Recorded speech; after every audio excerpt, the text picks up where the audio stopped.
Hi, this is Afzal. What's your name? My name is Anas. Anas. What do you do?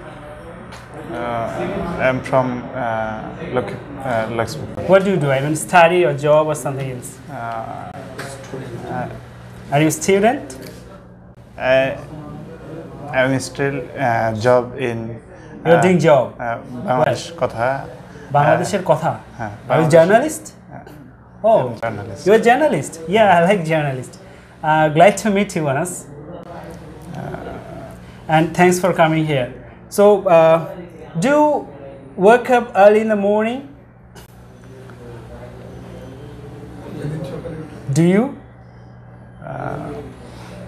Yeah.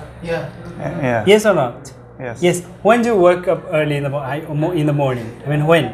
Is it 6 a.m., 5 a.m., 7 a.m.? 5 a.m. At 5 a.m. Oh, that's fine. It's really good habit. Just keep it up.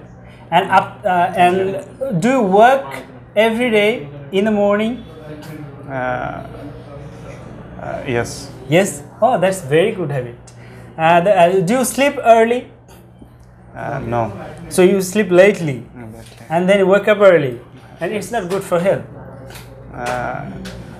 You should be more careful about your health, right? And you should take meals properly, and because as you're a student and you're doing a job, so you should maintain everything properly, right? Inshallah. Thanks for coming, and thanks. I've just enjoyed conversation with you, and I'm extremely happy to be, and I am expecting you again. You are here, and we'll converse again. Okay.